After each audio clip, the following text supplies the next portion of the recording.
Is the current FPL Team of the Year actually any good? How many should you have in your team?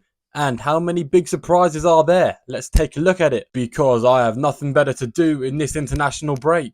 In goalkeeper, we have Leno. Now, this isn't really a surprise because last year he did get the most saves for any goalkeeper in the league. This year, he's not got the most saves, but he's been keeping a few more clean sheets. He's been getting the bonus points and he's still making some saves. It's worth mentioning Areola would be here at the number one goalkeeper spot if he had played as many games as Leno, but he missed out on a couple. That's why he's not here, which it feels weird because all Areola does is just let me down week in, week out, but apparently he's supposed to be the best goalkeeper, so yeah, go me. But anyway, Areola is not in this team, so he is actually quite irrelevant. Let's move on.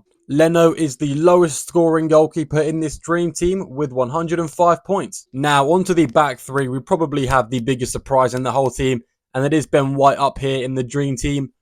Despite Gabriel and Saliba playing more games than him, despite Gabriel and Saliba picking up a couple goals here and there, despite almost no one owning Ben White ever, he still managed to jump ahead of Gabriel in the dream team. This is mainly because Gabriel also did miss a couple games, and Ben White in recent games, he has been getting goals and assists like non-stop. So yeah, if you have owned him recently, fair play to you. But that's how he got his way into the team. Obviously, that clean sheet potential with Arsenal is insanely high. They're such a good defence this year. And that is why there are two Arsenal defenders in this FPL Dream team. The second one is Saliba with a few more points than Ben White. This is because Saliba is the only Arsenal defender that has actually been there for every single clean sheet. I've actually just looked at the team again, and Ben White actually has 7 more points than Saliba. That's my bad. I didn't know he was that good. But yeah, Ben White on 119, Saliba on 112. Yes, that makes Ben White the highest scoring defender of FPL this year.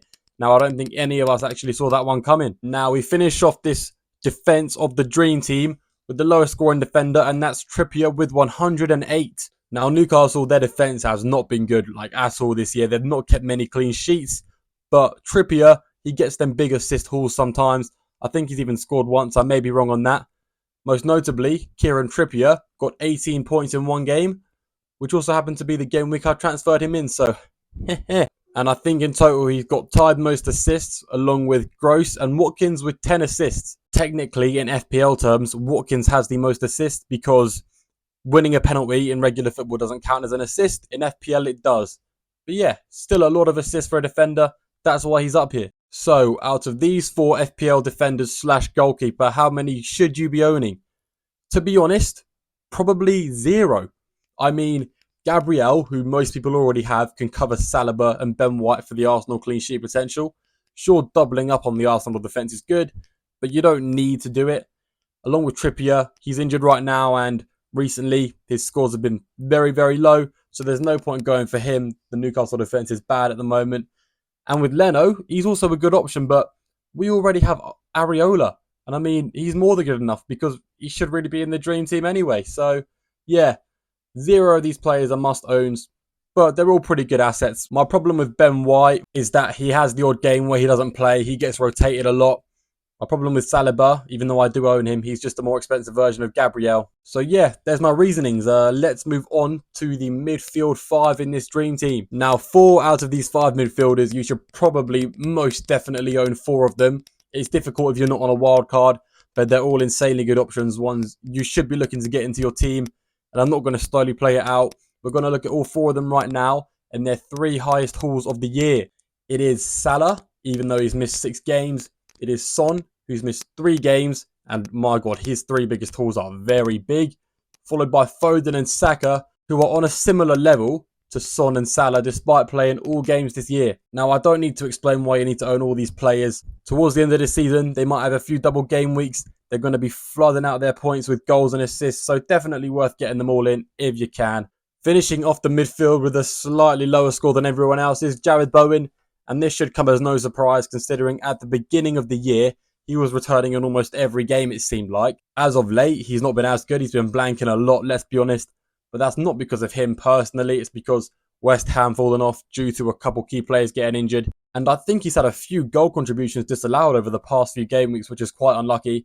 but I'm actually not mad about that because I did not own him for those game weeks. And there is no doubt his 20-pointer hat-trick is one of the reasons why he's in this team. That's a very big score. But yeah, Bowen is not someone you should really be looking to own right now when there's better options at his price point. For example, Phil Foden, who's followed by the 3 other must-haves, Son, Salah and Saka. I personally may actually be going without Son, playing home to Luton, which is quite scary because I don't want to take a hit, but we'll see how that one goes.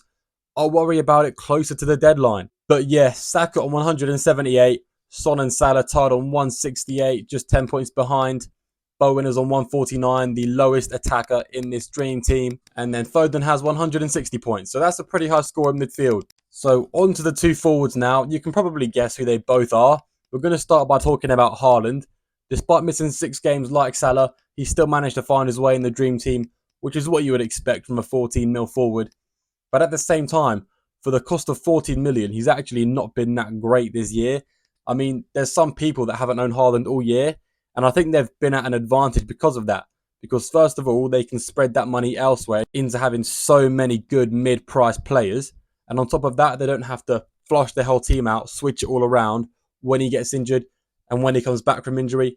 I think that's been a massive help to those type of players. And while he's been missing a lot of his expected goals and big chances, he still has the potential to ruin your entire FPL season in just 1 game week.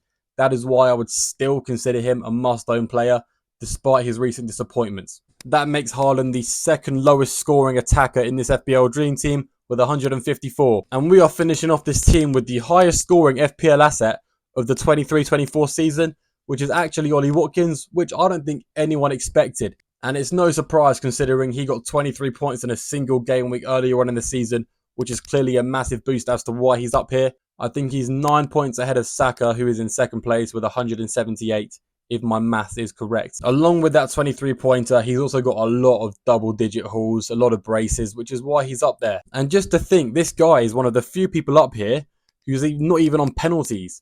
If he was on penalties, oh my god, with the amount of penalties they've had, he would be on an absolutely massive score, providing he didn't miss any, obviously. Now, I really would argue out of this 11-player team, about 6 of them you really should be owning, with the 4 midfielders I named earlier, plus Watkins and Haaland. I think you should own them both too. Like, if you kit your team out with these 6 players, get yourself a couple Arsenal defenders, get some cheap budget players with good fixtures, for example, Gordon or Palmer.